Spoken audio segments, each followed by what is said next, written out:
Hello mga karelasyon. Ladies, napapansin mo ba habang mas lalong gumaganda ang takbo ng buhay mo, lalo namang tumatabang ang mga lalaking nagtatangkang lumapit, manligaw sa'yo.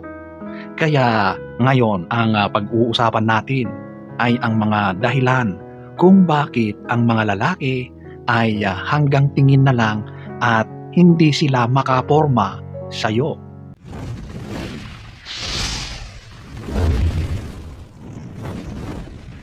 So, disclaimer muna tayo, okay? Hindi ko naman nilalahat. Pero maraming mga lalaki ang may ganitong nararamdaman, okay?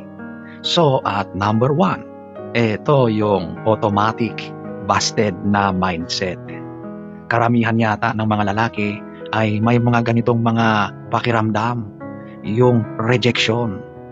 Kapag nakikita naming masyado kang polished, perpekto ang dating, ang unang pumapasok sa isip ng lalaki ay wala akong pag-asa dito, mapapahiya ako. Kaya doon pa lang, feeling of rejection na ang pakiramdam ng lalaki. Yun na agad ang nasa isip niya. Kaya sa halip na sumubok, mananatili na lang na isang silent fan sa malayo. So ito yung mga hanggang tingin na lang, hindi na nagkakaroon ng lakas ng loob na lumapit dahil sa ganong kaisipan. Number 2, ito yung career success. Ito yung taas ng naabot mo sa tugatog ng career mo. Sa kultura ng mga Pilipino, sanay ang lalaki na sila ang haligi. Kapag nakita nila na ikaw ay mataas ang katungkulan, ikaw ay isang boss, o sobrang napakagaling mo sa karir mo, nasi-shake ang pride or ego ng lalaki. Napapaisip kung kakayanin pa ba ang ganitong babae? Kayang-kaya pa bang pakisamahan? O baka hindi. Kaya maraming lalaki ang naduduwag sa ganitong estado mo, okay? Hindi ko nilalahat, pero isa yan sa nagiging dahilan kung bakit ang mga lalaki ay hindi na naghahangad. Kaya kahit maganda ka, kahit ikaw ay single, pero tila ba ay pagdating sa mga lalaki ay naiilang sila. Number 3, ito yung power, status at financial gap. Alam mo yung social status at financial independence mo, kapag sobrang mataas ang narating mo, ang posisyon mo, at malaki ang kinikita mo kaysa sa mga karamihan ng mga lalaki, nagkakaroon ng tinatawag na provider anxiety. Ito yung pakiramdam ng lalaki na mas malaki pala ang kinikita nito kaysa sa akin. So doon pa lang, parang nagkakaroon na ng pakiramdam ng lalaki na naaapektuhan na yung pride niya, yung ego niya.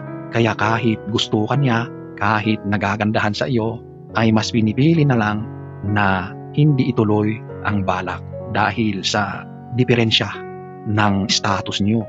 Yung gap, lalo na sa usaping pera, di ba? Isa yan sa madalas na nagiging pader sa mga ganitong mga pagkakataon. Sa ganitong sitwasyon kasi, di ba madalas ang lalaki ang breadwinner.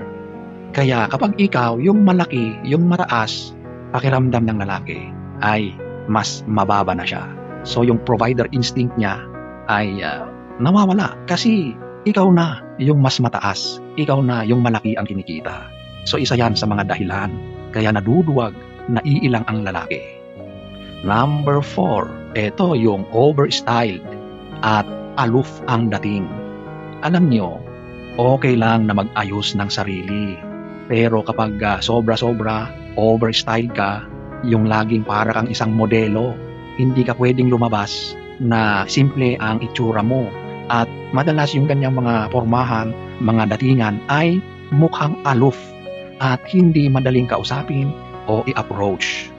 Kaya kahit maganda ka, pakiramdam mo ang ganda ng itsura mo ng dating mo, pero Hindi mo alam na isang dahilan pala yan na para kang naglalagay ng invisible na pader sa pagitan mo at sa mga supposedly mga prospect na mga lalaki na nagkakagusto sa iyo. Nagkakaroon ng perception, mindset ang mga lalaki na ikaw ay isang high maintenance. At kaakibat din yan, yung parang mataray ang dating mo, yung aura mo. Kaya yung mga lalaki ay sa halip na may gusto sa iyo, ay hindi na lang nagbabalak, hindi na lang tinutuloy ang balak. So hanggang balak na lang. Sila ay nasa tabi, nakatingin lang.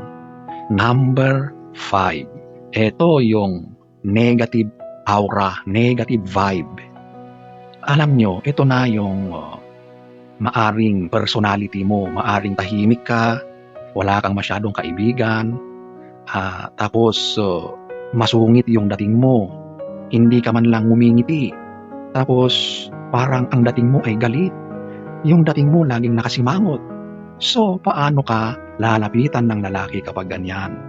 Kahit ikaw na yung napakaganda sa lugar na yan, kung ganyan naman ang nakikita ng lalaki sa iyo, maghuhunos dili yan. Matatakot yan. Mai-intimidate yan dahil lang sa negative aura mo, negative energy, vibe na inilalabas mo, na ipinapakita mo sa public, lalo na sa mga lalaki, di ba? Kaya sa halip na ganyan, ay dapat baguhin mo na, okay? Kung gusto mo na mapansin ka ng mga lalaki, kung gusto mo na mas approachable ka, baguhin mo yan. Maging palangiti. Sa halip na nakasimangot, ngumiti ka. Isa yan sa pinaka-attractive na qualities ng babae, yung ngumiti. Okay? Number 6. Ito yung zero slot energy. Ito yung pagiging isang superwoman na feeling mo, pakiramdam mo, hindi mo kailangan ang kahit sino. Hindi mo kailangan ng lalaki. Independent ka, kayang-kaya mong gawin lahat. Hindi mo kailangan ng tulong. So kapag ganyan ang pinapakita mo, wala talagang lalaki ang maglalakas ng loob o susubok na lumapit sa iyo. Kasi once na nalaman nila na ganyan ka, wala na, ataras na yan, okay? So sa halip na ganyan ang mindset mo, baguhin mo. Wala namang tao na mabubuhay ng mag-isa lang. No man is an island. Kailangan natin ang iba para mag-survive sa mundo at ganun din sa relasyon. Pero kung talagang wala kang balak makipagrelasyon, okay yan, so be it. Number 7, ito yung sharp mind, intelligent, matalino. Kapag nakikita ng mga lalaki na napakatalas mo, well-versed, maraming alam, literal, mahusay, magaling, di ba? Mataas ang pinag-aralan, edukado, ay nagiging sagabal din sa ibang mga kalalakihan, lalo na sa mga lalaki na hindi gaanong mataas ang narating. Okay? Siyempre, kapag maganda ka, at sigurado marami ang magkakagusto sa iyo. Pero once na nakita nila na, uy, grabe, ang husay naman nito, ang galing-galing naman, ang tali-talino. Minsan, yan din ang nagiging dahilan kaya yung ibang mga lalaki ay naduduwag, nai-intimidate sa ganyang kakayahan mo, sa ganyang narating mo, sa ganyang personality mo. So mga karelasyon, ladies, sa dulo ng lahat, huwag mong isiping kailangan mong maging maliit o mahina para lang magkaroon ng isang partner. Ang pagiging intimidated ng ibang lalaki ay problema na nila yon, hindi sa iyo. Huwag mong ibaba ang standards mo dahil lang sa takot sila. Ang tamang lalaki para sa iyo ay hindi naduduwag, hindi naaapektuhan sa mga tagumpay mo. Sa halip, nagiging proud pa siya na ikaw ay nasa tabi niya.